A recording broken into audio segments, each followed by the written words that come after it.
I think it's one of my proudest Yesterday videos of all time. Some people thought it was fake, by the way. Sometimes I think like some stories are meant to be. The purpose of the trip initially was to find maybe the most isolated man. And then shit hit the fan. I was just thinking like, are we fucking gonna die? I think I realized in situations like this, you suffer way more in trying to deny the fact that the thing is happening, fighting the fact that this is the reality, right? That's a good point. Ladies and gentlemen, welcome back to the Yesterday podcast. We missed a couple of weeks, but we're stoked to be back. This is like, again, we feel it in the comments. We feel it in the energy of all of you who are here watching, supporting.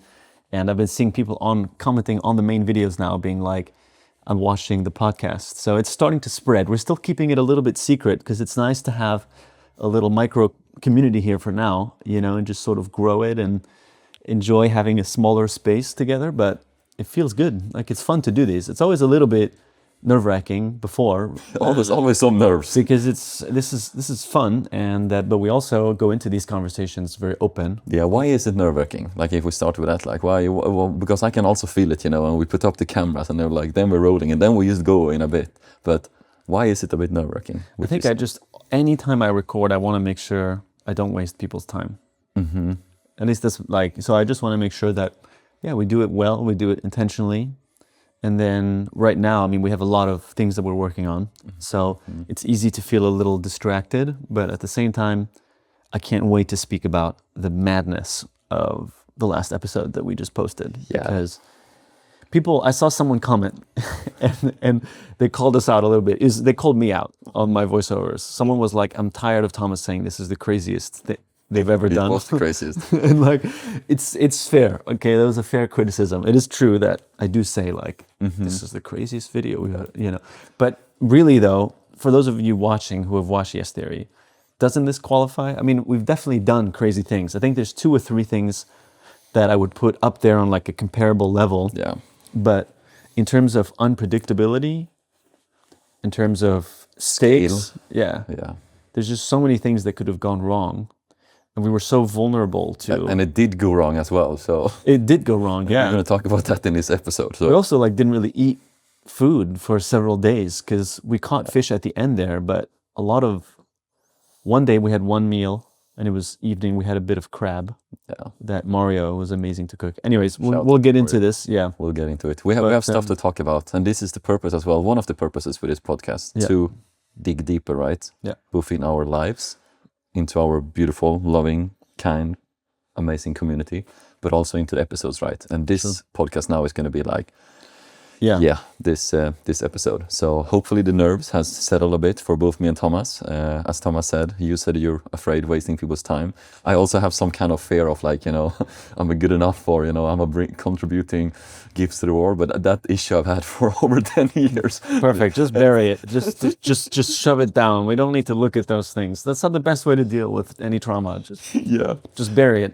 Hopefully it can help someone. I saw someone write in the comment on our most recent podcast episode of like, oh, it's happy to hear that someone, you know, have a mini breakdown or whatever, because I told people that I had like cried in the hotel room in Korea. And it was like, and then, you know, life continues and you're a good supporting brother and all of that. But like, yeah, it's nice that we can just be humans, right, in this podcast and just coexist for a bit and be like, yeah, here we are. So we are admitting that we're a little bit nervous, but feels better already now. Yeah. You look calm. Yeah. Feels look, do I look calmer? Yeah, you look calmer. Well done. Well done. I do have one little note. I think your thing is open. No, it should be it's closed. Oh, never mind. Closed. Sorry about that. No, it looked open from my view here. That is true friendship, actually, when someone just wanted to make sure, you know, we don't flash people here. This is not this podcast. That's a different podcast. But people who are only listening to this podcast, you're blessed with we're not having to even think about this, but people who are watching, we are sending on YouTube, we are doing this on Spotify, on whatever you can listen to a podcast, and we are stoked to keep going. And we do have something that has happened. We have a great return. Yes, of a man who has been gone for a few months. The return of the return. The return of the king. Yeah. Tommy Daher? Tommy? Huh? What's up, man? Can we come say hi? Yeah. Please come and say hi. So we are So, recording this ladies and podcast gentlemen, from the guest please- house in Paris. And Please welcome back Tommy Daher. A big round of applause. come in here. Come in here. I can hear you. Hey everyone. Squeeze in. Squeeze in. I can feel it. I can hear it. What's up? Where have you been, man? Where have you not been? Where have I been? It's a mystery. I pop into the most intense video of the Arctic and then I pop out. Come in here, Tommy. Come I'm in. gonna sit for a while. Yeah, but come in and say hi. There's a lot of space. Where have you been? I guess I've been editing for, well, I guess last time I was on camera was in like March. And then in August, I took 3 months off and walked part of the Camino de Santiago in Spain for 1 month. What was the distance you covered? I walked 800 kilometers. 800 kilometers. That's a lot. How many marathons is that? That's 500 40. miles. No, am I doing math right? 4 times 5, 20. 20 marathons. In what time? 30 days? 30 days ish. Yeah. That's insane. Why did you do that? I just needed a break. I think most people, when they take 3 months off, they'd go to a beach and just like drink coconuts. You were like, I'm going to suffer. What does that say about you, Tommy? There's a reason why I'm part of this channel. But I think I didn't want to I knew I wanted to take time off. It's been 10 years since we've been doing this. Yeah. At some point I wanted to take a second to chill. Yeah. But I also knew I wanted to do something active and not just sit in the apartment and, Yeah. watch TV all day. Yeah. I wanted to actually be active and see things. Yeah. And some people find to this podcast, some have been like OG since 10 years, 5 years, 2 years, 1 year, 1 week, 1 day ago. Many new subscribers, by the way, coming into the YouTube channel right now, which is amazing. So that is epic. But whoever might not know who Tommy Daher is like, you are a guy that dropped out of school. I dropped out of school. I dropped out and I joined when I was 19. That's crazy. And now I'm 29 years old. You're 29, then you're old. You're old as hell. Years old. I'm an old man now. Yeah. I got a hernia operation. That's old man stuff. Yeah, much love to you, man. We all roomies. That is and old man you problems just done for a sure. surgery and yeah. Exactly. But damn, so you're 30 next year? Yeah, in 10 months. That's crazy. Yeah. My life isn't flashing before my eyes. There's a part of me that sometimes you meet someone and then they get parked at that age. You know what I mean? For me, it's still crazy to think that you're about to turn 30 because we've Still done think it's all of our 19? 20s together. Right. That's actually wild. Yeah. You met me as a teenager. Yeah. What is one thing out of many things that you love with Tommy, Thomas? You're getting in a lot I think of his corporate, humor. Tommy. People don't know. Tommy is the funniest. Yeah, Tommy is hilarious, and people know Tommy as he's a very sweet guy, and he joins us somehow on some of the wildest adventures, the Arctic forces and Nepal honey hunters, and we only pull him into some of the wild ones. But he's also hilarious, and I think I saw someone comment that they miss your humor in the videos. And it had a lot of upvotes, hundreds of upvotes of someone being like, they miss Tommy's humor in the videos. So, Ready for a comeback soon? I'm ready. See what insane thing I'm pulled into next. But yeah, thanks. we almost pulled you into this video. So if that would have been the case, you would have just been on a streak of only getting pulled into the absolute maddest ones. Yeah, editing this now, I'm seeing, would I have survived this as well? What is before I forget it as well, I want to say that I've told you this many times as well, and no offense to Thomas here, but you one of the kindest souls I ever met on this earth. Thomas as well, of course, and other beautiful humans here, but just want to have that on the record. I know Thomas feel the same. If you Google kindness on Google now, it will come a picture of Tommy. So no, so just wanna have that said. You're Guys, this is the best editing break I've ever had. okay. Back to editing now. What do you think looking at this footage?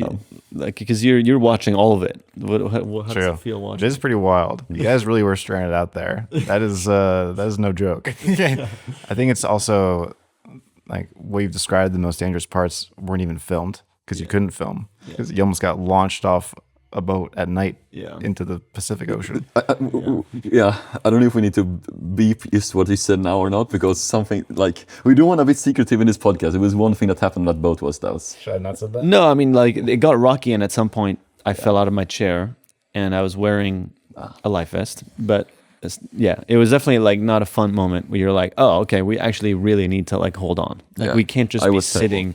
We have to hold on with like our full strength It's terrible. to these chairs, and It was terrible. it's not a fun moment when that sort of thing happens, and you're like, oh, okay, we are actually in a bit of danger here. Yeah, and why I said that, just to clarify, to not talk about that too much, because I don't want to sound like a secretive guy. It's just like you don't want to scare family members too much if people are listening to this podcast. So if any one of mine or Thomas' family members are listening, we were all fine. Okay, it was just Everything was under control. This is just a joke. It's just nothing. Yeah, because we want to speak about all of this, but it's a balance sometimes, like you don't want to scare people, and we're not like stuntmen, and I had to like told someone like we're not crazy people, like we're not like trying to like push the limits of like our safety or so, but sometimes you need to be a bit more present and cautious maybe, and these were one of those times with us really knowing it as well, which we'll be talking about in this episode. We didn't know it was this fucking insane. I mean, when we went, Swearing on this podcast? Yeah, yeah, sometimes. Fuck yeah. Yeah, I think they get bleeped, right? Sort of. now and then I think, but Apologies for that, if you care about people swearing, but yeah. yeah, beautiful to have you back, man. Yeah. It's very nice. I feel refreshed. I feel ready. I feel ready for the next chapter. Let's go. Here we go. Beautiful, man.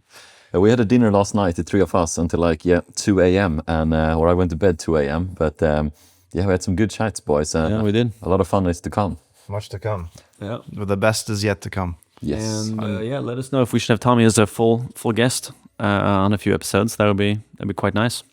If you want to have a change of pace and laugh a little more, have me on. Shit, dog. You're coming back. Okay, man. All right, mate. Love you, Eagles. See you in a bit there. Thank you. in the background, editing a video. Thank you. Yes. Thank you. Thank you. Tom is editing the third video of the Northern Mariana Island saga, which we are doing into a series, 3 different episodes, 3 different unique ones. Yeah. We did launch the first one, which had so much good response, by the way. Yeah. Fist bump on done. that one, bro. That was epic. There's always a fear when you post a story about a place, especially that hasn't had its story told a lot, Yeah. that you tell the story wrong, right? Like Yeah. I fear it when Same here. when first time I posted a story in Iraq or Afghanistan, I remember being like, oh, I really hope people are gonna like this. Yeah. And then, in the Iraq video, there's a couple things I said that people didn't agree with, and I had to figure out how to handle that and learn from it. Yeah. But it's always a bit scary, and I think so far what I've heard is it's spread on, like everyone on the island has seen the video now. So There's so many it's DMs from like, I'm working at this cafeteria. I just want to say thank you. Like it's reaching like, so and hopefully, sorry, you go. No, go. I just want to say, hopefully, like it reached with a lot of proudness, because that is our fear, right? We go to a place and then people who live there for all their ancestors and the indigenous people with the Chamorro and Carolinian that, also went there a long, long time ago. It's like, you want to honor these people, right? But True. um, And I think it's, I'm very happy that so many people now know about this amazing, unique place and about the Chamorros, as you said, and the Carolinians and the history. yeah. And mostly know about David Sablon and Don Farrell and all the other lovely people that we met on the island. I hope those of you watching this podcast have watched the full story, because I think for me, it's one of my proudest Yes Theory videos of all time. Yeah, same here, 100%. Like I think it ticks all the boxes of what I'm looking for in a great story. And like I'm a history nerd, so I love when we have history in the videos. Same here. I always get excited when we have history. Mm-hmm.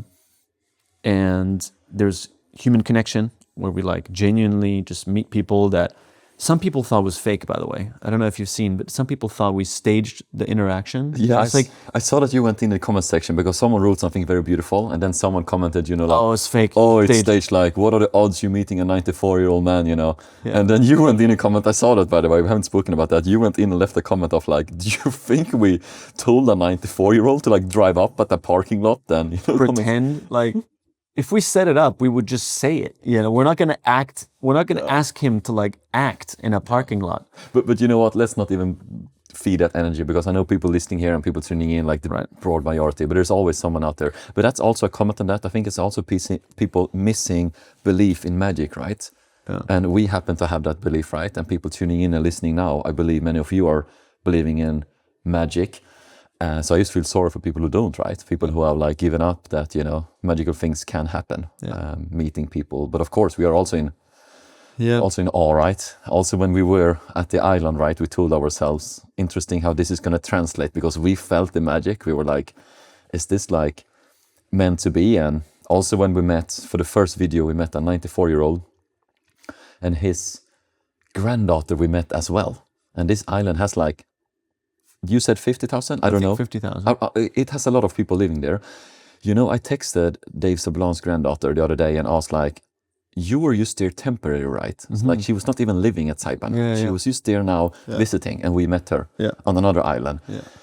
Anyhow, sometimes I think like some stories are written to or meant to be. For sure. There was someone I texted with at the island who we started to talk about like the invisible string theory, which is like the concept of that souls are meant to meet each other. They are connected, but you don't know when and how. And some point it will lead you to that moment. And it really felt like that was one of these moments to meet the family of Sablan. For sure. So we would have found them one way or another. We would have found David one way or another. But I think the fact that we met David directly, it wasn't like some family member that told us, you got to meet my dad. It was just... we met him. And the funny thing is, I don't know how clear it is in the video, but so he's eating by himself in the diner that we were sitting at. And you got up to order. And all of a sudden we see him leave, and I'm sitting there with Corey. Yeah. And we look at each other and we're like, then we're going to miss him. Like, he looks like who we're looking for. I know, when you run up to me, and, I was paying. Yeah, you were paying, yeah. And you run up to me. And Corey goes, we should, like, he was like, run after him. And I was like, okay. And then I just go for it. No, you run up to me first. Oh, I ran after you? I was like, this guy is leaving. And I was like, run after him. Yeah. So you should go and get him. Yeah. No, but Corey and I also, we talked about it. We were like, what should we do? And then I tried to see if you could come with me so that we go up together. You had the camera, but then you were like, shit, I'm still paying. So I was like, fuck it. I just ran after him without filming. Yeah. And I started talking to him, and he tells me right away, like his hearing aid didn't charge, so he can't hear us. Oh, yeah. So it was like, oh man, this is going to be a tough one. You know, if he can't even hear us, it's going to be hard to communicate. And then so we kind of say hello and then goodbye, and then we walk away. Yeah. And then he drives back up to us and goes, guess how old I am? And then that just started the interaction. But that's the moment that people thought like, oh, maybe they set this up before. Because it does seem too good to be true, but it seemed almost too good to be true for us as well, right? That's many times, right? Like, there's many times like, you think it's too, like, yeah. If we enter that topic, right, you have to like, that's what we do before filming as well, right? We enter a state, we meditate. We can speak about that, right? Like of you and me, we often tell each other like, let's invite magic. Like we do an unofficial prayer almost, like like going into a state of like, okay, let's enter it. Often have flight mode on, or like have do not disturb, being this state where like we're there together, and then you see what opens. You like lock in. Yeah. And that's what happened. Yeah, it's hard to believe. Even I think even for us, like when we left his house, we were all like, did that happen? Yeah. Like we couldn't film the rest of the night. We just went home, I think, because we were all like, what was that? Yeah, what was How did that happen? He took us in his car, took us home. Like we'd been looking for that story, technically sort of for a couple of days, because we'd been there a full day without filming really, just kind of saying hi to some people and whatever. We had to take a night flight the night before, so we were like just... And when we, all of a sudden we find him, and then within 2 hours we have everything we were looking for. Yeah. He takes us to his house, he shows us all these pictures, tells us all the stories, and then drops us back off and then leaves. And we were shocked, to be honest. What is the core lesson there like? What is the core lesson like, what we believe in that people might agree or not agree with? But like if we talk about what are our core lesson, core belief there? Well, it's funny because when we went to the diner, we were not about to give up, but we definitely had like a low. Yeah. Like when we went, we hadn't eaten all day, so we were also a bit hungry, and it was like 4 p.m. Sun was setting in 2 hours. We were like, okay, if we eat now, maybe we'll be out again in 1 hour, so we'll have 1 hour left for the day.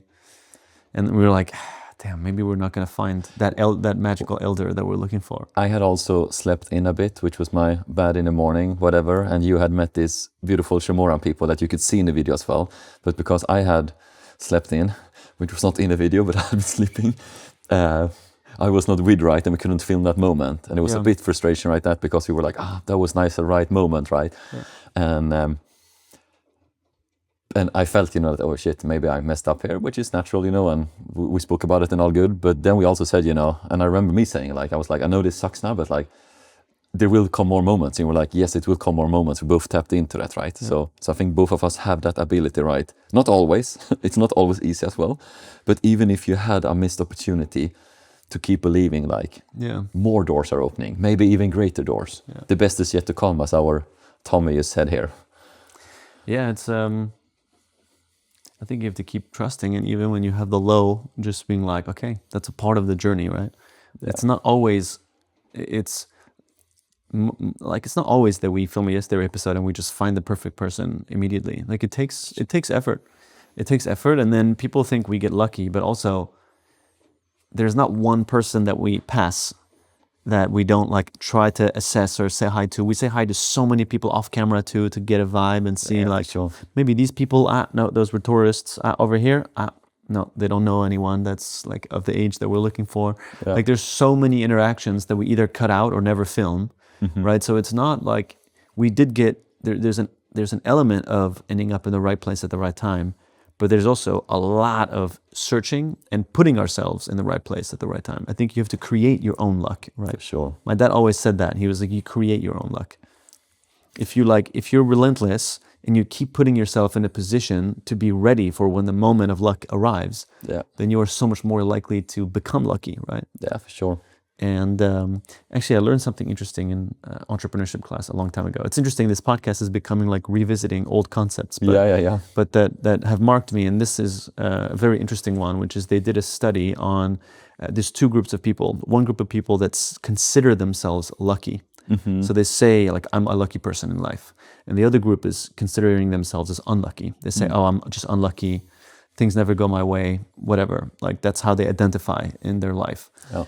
And then they give them a newspaper and they say, okay, like, read this. And they don't tell them that this is actually a part of the sort of the test. Mm-hmm. I think they think that they're like waiting for something. Yeah. And in secret, there is like a thing in the newspaper that says like, this is like you won. Like this is like a lottery thing. Mm-hmm. And if this is your newspaper, you won like $1,000 or something. Mm-hmm. And like, I think 80% of the people that consider themselves lucky found it. Almost none of the people that consider themselves unlucky. Interesting. Many of them looked at it, but then they see them flicking past it because they didn't believe that it was real. Yeah. They didn't believe. They think I'm unlucky anyways, so this can't be true. This must be a scam. This is not for me. So they miss the opportunity, right? So they found that actually speaking of yourself as I'm a lucky person made you luckier because you notice the luck. Yeah. I like that. And you don't push it away when it's there in front of you. Yeah. And I think what we do is we tell ourselves we're gonna meet somebody incredible. We just need to be in the right place at the right time, but it's gonna happen. Yeah. We don't go in saying like, man, this is impossible. We're never gonna find someone who would want to talk to us.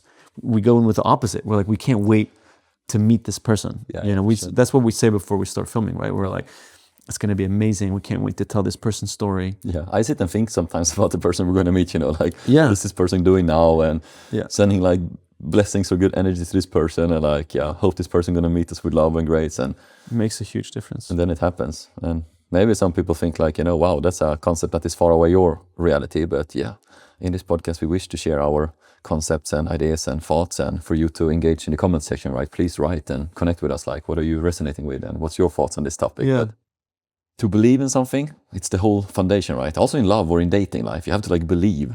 Yeah. You have to believe. Why am I bringing up dating again? But you need to believe, right? Where are you going this weekend, by the way?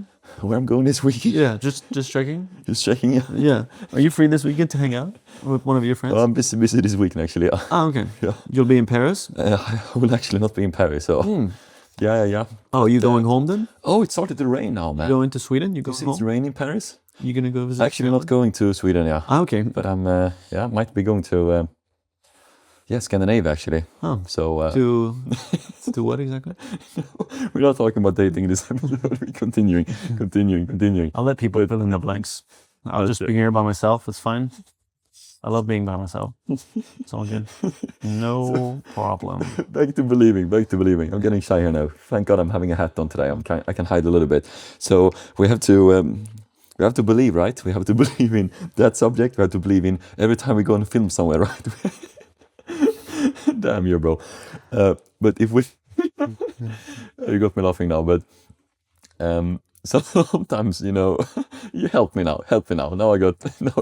Well, when we film, yes, the perspective that we have going into it massively influences the outcome, and I think we're hyper aware of that a lot, and it's very important that all of us, including Corey, when we're filming, and everyone feel we need to feel like a team. Yeah, for sure. We're not just like wandering around with a cameraman, like Corey's not a cameraman. He's like a part of it. Yeah. And people don't see him as much because he's filming, but when we're not filming, he is an equal member, and sure. he is when he's filming as well. But I just mean like he's equally a character in everything. He contributes to energy, making people feel comfortable when he's filming them. And I think he's got a gift to be able to make people feel like they can trust him, and that he is putting them in the best light possible. I think that's one of his gifts, and the other videographers that we work with as well have that talent, because I think you need to. Yeah, it's we're not a TV show. A yesterday video is like everything else than a TV show or a TV video or like a camera, like or even work. Like we're more there to play and create, right? Yeah. And of course we're on a mission, but it's like. Yeah, and on this trip specifically, when we ended up getting stranded. Yeah, shall we enter that topic now, like ladies and gentlemen? I mean, we genuinely went into it with like full, just let's see what happens. Like we didn't know anything about the guy living on the island. The purpose of the trip initially was to find maybe the most isolated man in America, yes, maybe in the world. He lives alone on an active volcano. With one seasonal worker who works for the mayor, who's there once in a while, but he's spent years there by himself. Yeah. So currently he's got somebody else there, but most of the time he's by himself. Yeah, we can say the next episode that comes, because this podcast episode comes the same day as we're releasing the Stranded episode, which we're entering now. Yeah. But like next week, ladies and gentlemen. Faster than you said. It's gonna be. But we'll come back about that. But it's gonna be. But that was the purpose of the trip, right? Yeah. And we went not really knowing that much about him. Just that some people told us there's a guy that's been living there for years. He doesn't have a phone. He doesn't have a bank account. He doesn't have money. He just lives off the grid completely. That was the mission, right? And then we needed like to charter a boat. In this case, a fishing boat. Yeah. There were no boats going out there. It's like far away, and. It was like very hard to find someone who was even going to take us. But finally we found a fishing boat that was going to take us. We were going to be 6 people on the boat. But we ended up being like, 10 people on the boat. So quite more than we were expecting. But sometimes that happens and then you have to like just accept it. But that also meant that we had less space on the boat. Also led to the boat being a bit heavier than expected. Which also meant that the fuel was running out faster than expected. Yeah. There was also a lot of rice, because rice is a very, very valuable item when it comes to Pagan, where this man lives. And they had like packed up with rice and stuff to be able to like support this man. And they had some kind of communication from the island to Maine, and that was some of the wishes to come, because so the boat was packed. It was 10 people. It was you and me. It was Corey, our explorer friend Vlad, that we got to meet on this trip. And then shit hit the fan. Yeah. How do we approach this? Like, how do you? I mean, there was just so many things that were sort of out of our control, and we were, we had chartered this fishing boat, but we were sort of like passengers. It wasn't like a cruise, right? We were sort of. It felt like we were tagging along. We were just placed on that boat for like silence for 15 hours, and like and like it's in the video. This cool drone shots, and we only film when the water gets less rocky, because that's the moment that we can actually pull out the camera. But some of the the craziest moments I'm realizing watching the footage. We didn't film because I remember we were just holding on the boat, right? Yeah. So it was an interesting one, and so many different unpredictable things along the way. And then when we arrive at Guguan, which is 2 islands away from where we're meant to go, Yeah. and we find out we have no more fuel, it was like my heart dropped. I was just, what the hell does that mean? I never seen a face expression of you being that scared.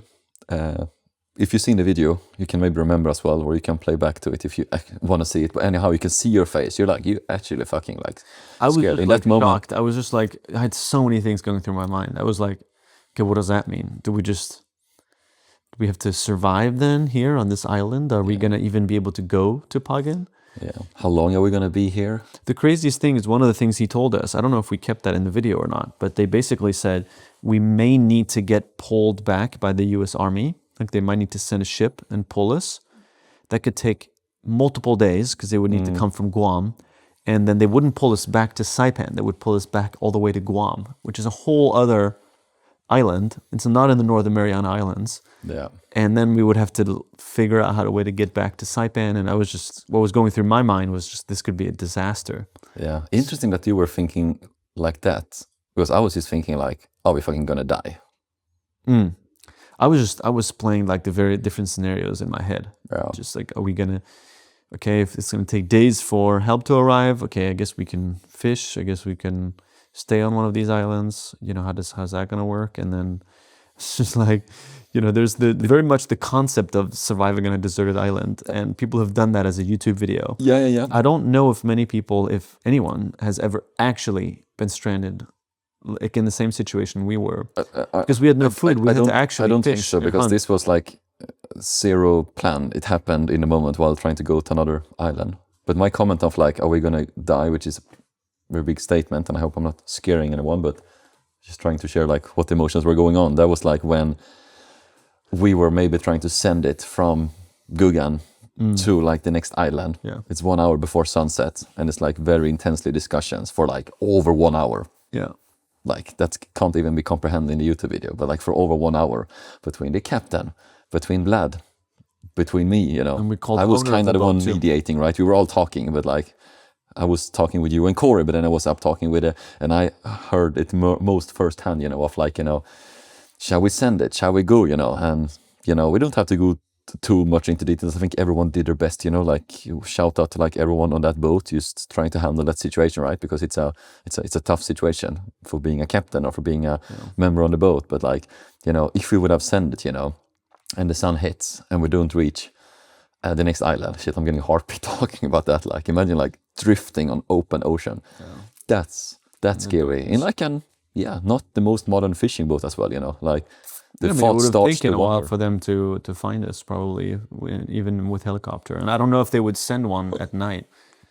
I get nervous now. I mean, the other issue is it wasn't only the freaking fuel. The engine broke down 3 times on the way there. Yeah, it did. So the issue was also, there's 3 issues. And the reason why we didn't do the crossing during that sunset, because, I mean, one, the risk was the sun was setting, as you said, and if the sun set and we're drifting, really bad, right? Yeah. Second thing is the engine had been shaky and they wanted to take time now that we were anchored up to like take a look at the engine. Yeah. Third thing is you can't see it because we're in a bay and the wave is super flat where we are, because we went and anchored somewhere where there are no waves. That's the But when we looked out with the goggles, the wave. waves were huge out in the open ocean. Like you could see the white water breaking, which means that there were literally waves crashing, not just bumps in the water, like waves crashing. So you use more fuel typically when the ocean is like that, because it goes up and down and is moving. It's not like on a glassy water where it's just floating, right? So yeah, there was like a lot of things to consider, and ultimately the next morning the engine was a bit better and the ocean was a little bit better, so we went for it. That's why we went early as well, because the ocean was Left calmer. super early, yeah. And that means less fuel being used. Yeah. And we can reach to Alamagan, which was a bit more comfortable than sleeping on rocks with 100 crabs, coconut crabs around you. Yeah, what did you think of that experience? Oh, shit.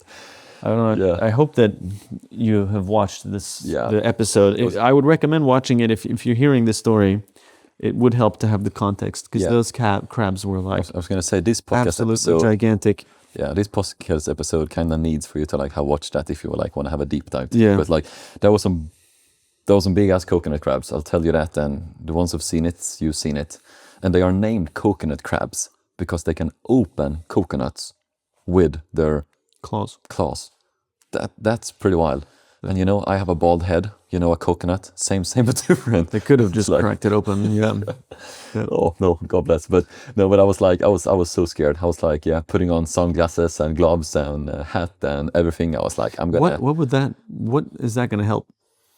Because if it comes to me like, then I'm like, covered. I'm covered. But it's gonna like it's not like a little bit of piece of fabric is gonna stop. Yeah, maybe not on my gloves. Maybe they would still like chop my finger as If they they could. can chop off a finger, a glove isn't gonna make a difference, right? Especially like you didn't have like thick leather gloves. You had like these super thin fabric gloves. Yeah, but it felt good. I didn't even know you put all that on. I was already like trying to sleep at that point. Yeah. I was trying to just not think about the crabs. I like flicked. There was one that came up right next to me, and I just took my T-shirt and like flicked him away a little bit. And then he didn't come back. I don't think he liked being flicked away. Yeah. No, but it was just, I don't know. It got to me. I don't know. Like, I wouldn't put it like that, but you, Vlad, and Corey found like sleeping spots kind of next to each other as well. No, you asked to be on that spot when we got there. We got there and you were like, this is my spot. And Corey was like, okay. And then he found one like sort of next to me. Yeah. And then afterwards you were like, oh man, I actually wanted that one. The problem was when we arrived to the rocks, we couldn't sleep next to the wall because there was a risk of like rocks falling down. Vlad said that was a serious danger. We couldn't like come up to any flat area with like grass because it was impossible to climb up. So we were like, we have to sleep on the rocks. That was our only way, right? So I found an area that was flat, yeah. But then I realized, fuck, now I'm alone.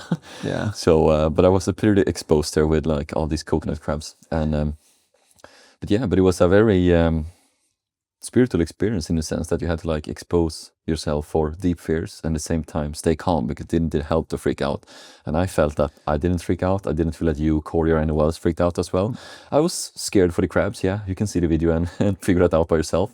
But I never panicked, and none of us did. Which I will have to say that kept going. Yeah, There was no. When you're actually in an emergency situation, you're like, okay, let's figure it out. Yeah, let's figure it out. Let's just make sure nobody. Like when we got on the cliffs, it was extremely slippery. Very slippery. We all slipped a little bit there. So just like, let's just make sure nobody like breaks a leg or a freaking arm right now. Like that's the worst, right? Because then, it's going to take a while to get to a hospital. So the worst thing that could happen is panicking and then rushing something or cutting yourself or like the worst thing that could happen, I think, in a situation like that. Yeah. is losing common sense because you're just like frantic. So I think we all just stayed very, very chill and trusted that, whatever happens, we just need to take it. I don't think we were thinking that far ahead, right? We were sort of like, okay, tonight we're sleeping on these rocks, then tomorrow we see what happens. Yeah. We wake up, okay, the water looks good, maybe we can cross, get on the boat. Yes, we can cross. Okay, let's go. We start that crossing and then we're like, let's see how this goes. Yeah.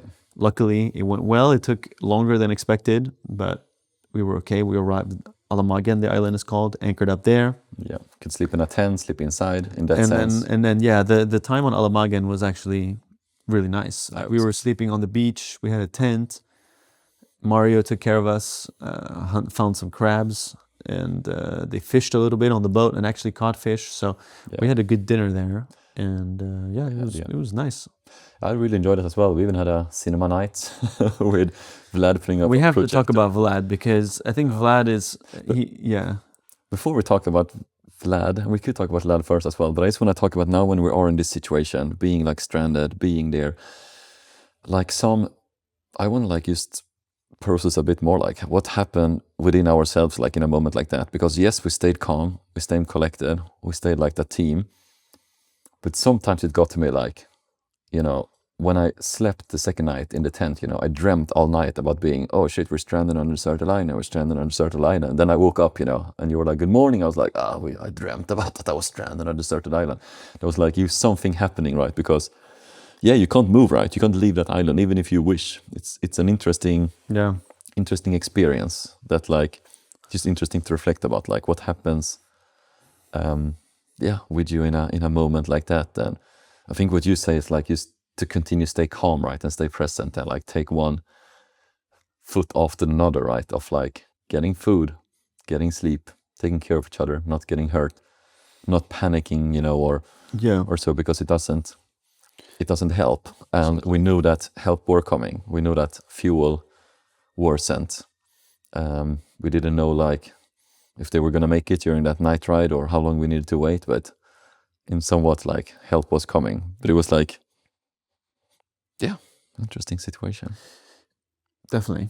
And I think I was just sort of, I think I was a bit delusional at that point too. It was like I hadn't slept for days, I'd barely eaten, I was just like, okay, let's just, I don't know, I got up, I woke up early, my back was killing me, I couldn't sleep, like on that flat, because we had no, our mattresses broke the first night, so I was just sleeping on flat, this time was sand, which was a little bit better, but sand is still hard when you're, like, once you've laid on it and it's gotten hard underneath you, it's still like not a great surface. Yeah. So I got up before sunrise, I watched the sunrise, made some coffee, and I was just sitting there. It's just like, okay, let's just see what happens today, I guess. Like accepting it or being in delusion, being like, let's just... No, just, I think accepting it. I think I was in very, I think I realized in situations like this, you suffer way more in trying to, deny the fact that the thing is happening, or like fighting the fact that this is the reality, right? That's a good point. But if you can just be like, okay, this is what's happening, and then let's figure out how to make it work, right? It's much less. There's a lot less pain if you just accept and then look at that exact situation in that moment. Okay, how do we make it better? Yeah, and then you just move forward. Great lesson there. Nice, because I wanna try to summarize and look at what happened there, because easily you can panic, right? Or easily you can start to like whatever. But we had a pretty good time. Like the first night with the coconut crabs, could have maybe been without that, but I'm also happy it happened because that was a great experience in hindsight. The thing is, we have to say we were considering bringing potentially a guest with us, potentially a stranger, potentially a previous stranger who'd said yes in a video. Yeah. And I'm freaking happy we didn't, because sure.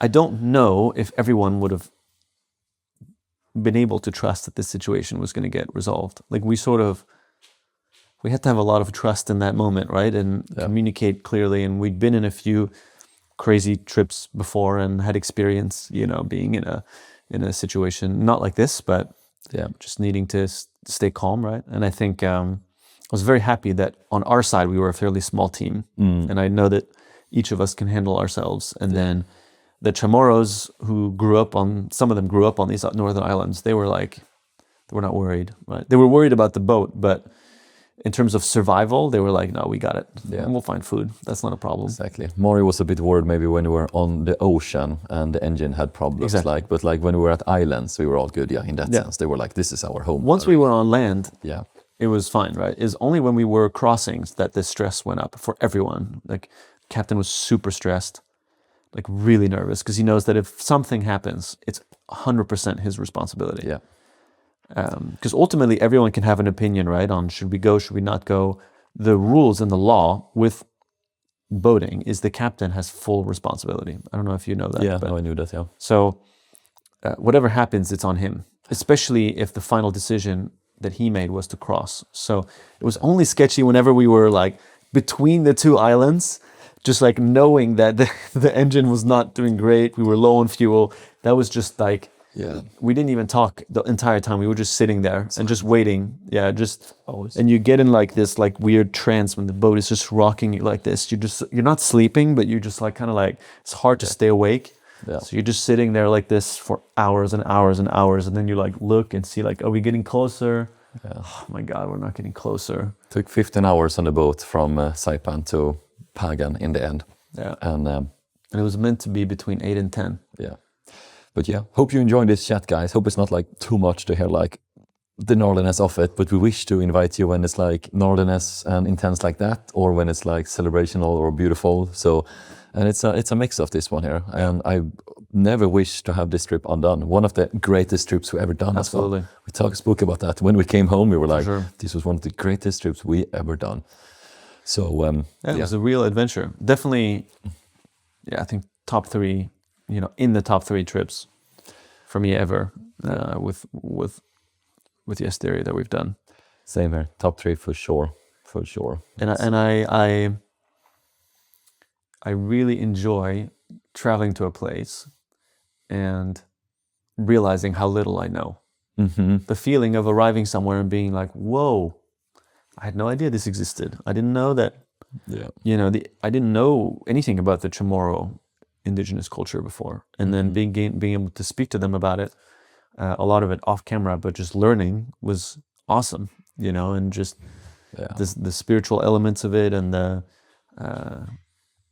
like hunting techniques that they have and all these things. It was an incredible experience. And I love being in a place and realizing, wow, you think you know the world, but actually it's no matter how much you travel, you continue being humbled by how little you know, and I love that feeling. Yeah, for sure. But they say that about traveling, right? The more you travel, the more you like. It just gets more. You just get more and more curious. The world is so fascinating, man. Yeah, the world's a beautiful place. There's a lot to see out there, and I think one of the best antidotes, I think, to despair, I think even if you can't afford to travel far, is just to like leave your bubble, right?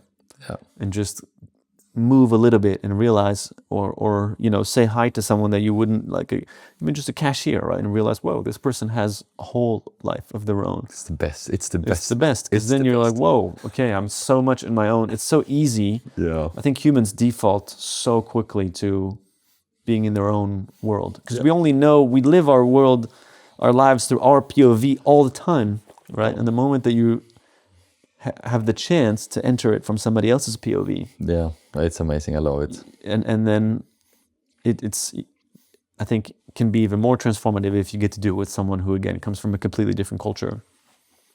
Different age. Different age. Yeah, different age is that's another good example. Actually having a deep conversation with someone who grew up in a completely different era and asking them about their childhood, right? Yeah, it's beautiful. I told you that I went and bought a falafel at my favorite Lebanese place here in Paris the other day, and said hi to a dude. I love doing that. Yeah. I told you that my name is Mr. X when I'm out. Have I told you that? I was only Tommy. No. I haven't told you that. That's kind of weird. I know. Why would you say that? But I go to this, it sounds wrong like this. Okay, let me explain. I go to this. Tommy said the same. I was like, why do you do that? I have to like tell the story better initially. But anyhow, now I maybe got your attention. But I go to this Lebanese place and I order food on this screen. And then they always ask you for your name and you have to like type it in, I don't want to like type in SDAFFAN. So I always just type X and then nothing more. It's nothing more than that. And then I sit down and wait for my food. And then they always say, Monsieur or Mr. So they're like, Mr. X. And I was like, oh, well, who's that? I was like, that's me. And then I forget that. So they always said Mr. X. And then this guy had been there 3 days in a row. So the guy working there, he came up and was like, you've been here 3 nights in a row now. I just want to know, who are you, Mr. X? He said that. It's like, nice to meet you. I said, I'm a professional dreamer. You told him that? Yeah, I told him that, yeah. Nice. I like to avoid talking about YouTube. I love YouTube and I love our world, but I just avoid talking about that. I just like to be Mr. X, or happy to say my name as well. I told him my name is Staffan, but it's anyhow, it's just nice to explore and meet people. But I did say hi to a guy at the Lebanese place. I do see your point though of not wanting to necessarily. It's not about hiding identity, but I think there's a very natural thing that happens when we meet people. When you mention the YouTube channel, sometimes the question goes to, oh, how many subscribers? And then it's like 10 million. And then immediately you no longer have a normal... Go somewhere different, Yeah, you don't have a normal interaction anymore because then they're like, oh my God, like things happen, right? As you can imagine. But those interactions are fun once in a while, but then it gets very boring because you feel that you lost just the rawness of 2 humans meeting and not having an expectation of who each other are, right? Just 2 humans being there talking, and it's not, again, like overshadowed by a potential expectation or view of someone having fame or anything like that. And Yeah. Can I add on that? Yeah. I just think like I think it goes for everyone here, or I hope many of people, if you connect to this, like, but as soon as we started talking about our work in general, like one of the most common questions is, what do you do, right? Right. I have not asked a single soul that question for 7 years. What do you do? Because I don't enjoy asking someone about that, but I can ask them like, what makes you excited in life? What makes you happy? What makes you smile? What's yeah. Because you can then let the person answer whatever, you know. Right. It can be an interest, a hobby, a passion, something they love doing, something they love working with, but it's not like what you do, because you get labeled so fast, right? That you are like whatever. I think you like to box people in with their work. And I like to have people not box me in as well. That's why I call myself a professional dreamer as well since 2015. I think it's 10 hard year celebration. when you meet someone. I definitely fall for that, where I like try to create a mental map of somebody, right? And then one of the easiest ways to get there in the modern world now, and I think especially maybe even more so in the US, you're very defined by what you do, right? Like, what do you do is a very normal question in America. Like it's like the standard. So if you're at a networking thing, the first thing someone's going to ask, hello, what's your name? What do you do? Like, that's the first thing, right? Second time I went to LA, someone asked me, like, who do you know? And that was the era, you know, when that's a bad one. I had swapped life, you know, the first episode, and came and visited in LA, and, you know, and I was at this event, and, you know, of course I can just say, you know, like, oh, no, this and it. Do you know what I answered him when I said, who do you know? I looked at the person and I said, I don't even know myself. I thought you were going to say myself, but not even myself. Yeah, that's good. No, but I got a little bit, you're like, dude, don't ask me the first question, like, who do you know in LA? I was like, damn, man. So anyhow, it's about soul connection, right? It's about connecting more deeper of like what's behind these labels and what we see and all of that. I texted a quote on Instagram the other day of like, what if we could see souls instead of bodies? I just like to reflect on that concept, right? Like, and it goes beyond the bodies, but the titles and all of it. But so if I'm Mr. X when I'm out talking to people, being secretive, we need an alias for you as well. Maybe we need to figure it out. Sounds good. Write in the comment section, what name shall Thomas have? I'm Mr. X when I'm out socializing. Who shall Thomas be? You know what's funny is actually most liked comment will be Thomas alias, I say. It's funny because when I was younger, before even doing YouTube, sometimes when I would get bored at parties, because I don't know, I think there's a part of me that just likes, I don't like small talk. I hate, and I don't like being at a party and like saying the same things and meeting people and just like, oh, my name is Thomas and I'm doing, so I would just do full improv. Like I would make up characters and I would invent like a new. You made up characters? Like I would create a completely new identity like for when myself. you met, like if we meet each other now, like hi. Yeah. I would just like I would make up names. And actually, when I met Amar, I was in the middle of a full like I was talking to these two people, and I was in a 20-minute like conversation with someone where like I was just making stuff up, and I thought that was fun because then you could. I know it sounds mean, but it's not done to make fun of them, but it's just like. I just like, you were also like 19, but like I was 19 and I was bored and I had a few. I have done this as well, actually. And I was like, this is fun because I know I'm never going to see this person again. Like I just know I'm never going to see them again, and it's not anything against them. It was just I was at a going away graduation. Yeah, why were you doing it? What was your? And it's okay. You were 19. I'm not judging. It was just fun. It was fun. It was like a thrill. But unfortunately, the whole thing broke when like someone came up and actually introduced me to Amar. Yeah. And my friend goes, Amar, this is Thomas.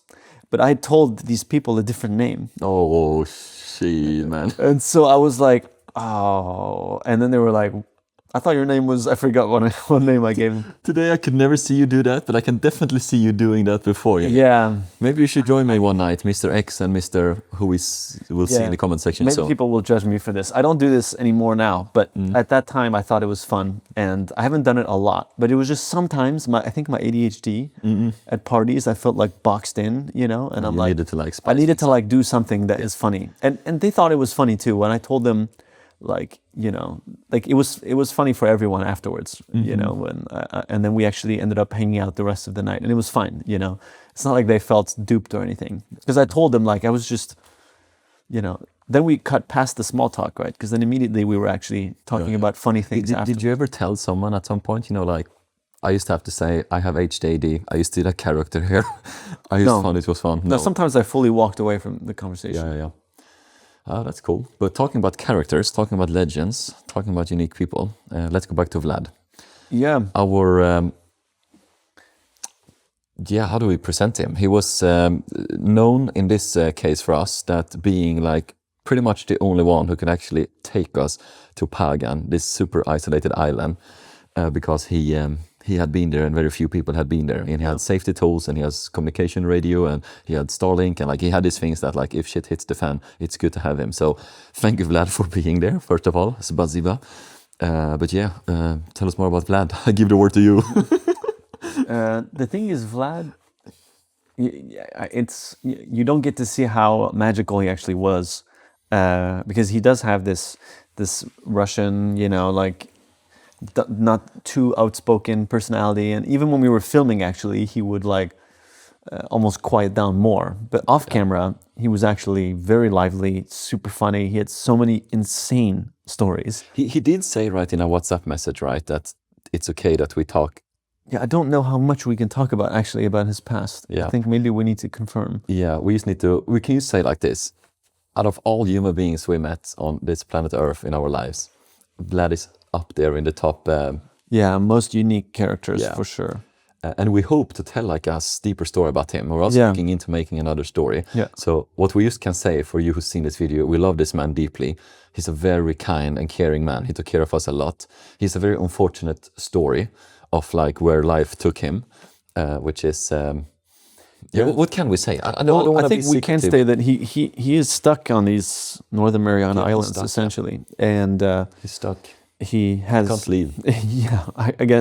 I don't know how much we can say, but basically he's been stuck, and the way that he's been coping with his sort Situation. of lack of international travel freedom is by exploring his freedom through exploration of every single corner of these places. And he's actually discovered historical things that were lost, like ancient Japanese tunnels in the mountains that nobody knew were there. Knows where these are. Yeah, he's found airplane crashes that are lost. They're so deep in the jungle, nobody knew where they were, and he found them, still with their weapons and everything still in them. And he's been parachuting himself down into volcanoes, not knowing how he's going to get out, and then spending days trekking out of the volcano. He's a wild man. He's just found adventure in every way possible on these islands, and he was the number one person that everyone told us, if you're going to go to Pagan, you need to bring Vlad. Yeah. Because otherwise, like if something goes to shit, you want to have Vlad there. And everyone knew that like something is likely to happen. If you're trying to go to Pagan, like few trips have made it to Pagan without problems. Yeah. So they were like, you just want to have him with you. And we were like, is it weird to bring a Russian explorer that we don't know? For the record, I was pretty skeptical, but I think we were just unsure about what the purpose was. Exactly. But when we understood properly what the trip was, and then we met Vlad, and he was like super nice guy, amazing human being. And without him, I think we would have been totally screwed, because we would have been in most of like the very essential supplies that we needed, Vlad brought those. Yeah, like almost all of them, and and I think him and Mario's cooking and fishing, and then Jordan's fishing is like what saved us essentially. Jordan is the guy who lived isolated on an island in next episode. Yeah. So we have a beautiful episode coming out next week.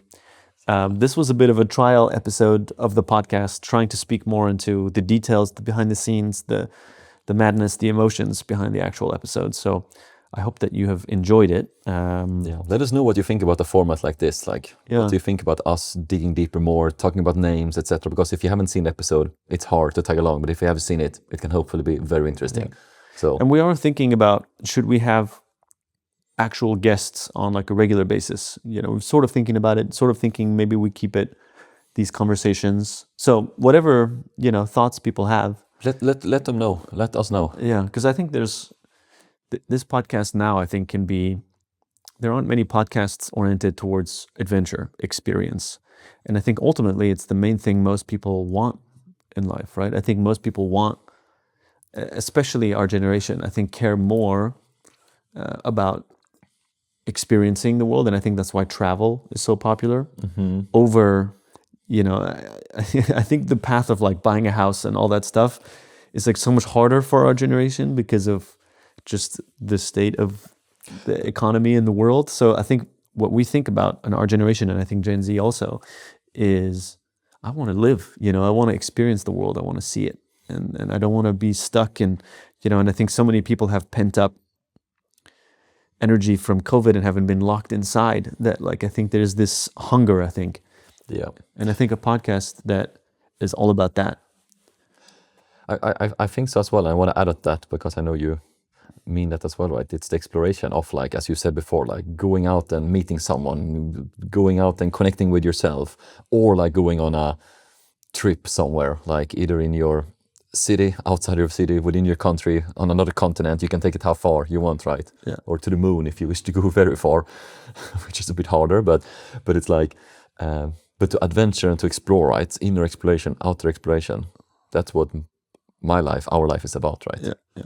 Like it's an endless exploration, and the deepest exploration is the oceans within, right? It's like forever exploration. Absolutely. So and that happens as well when we meet people from around the world, right? And that's what we talk about in these explorations, right? So that's when we have what happened when we push ourselves, or that's what happened when, we talk about something that's a little bit, scary or no. Yeah. So I let agree. us know. Let us know. Internal and external exploration. Yeah, that's the podcast, maybe. Yeah. We're still. Anyways, thank you for watching. If you enjoy these stories, please, And listening. And If listening. you didn't watch.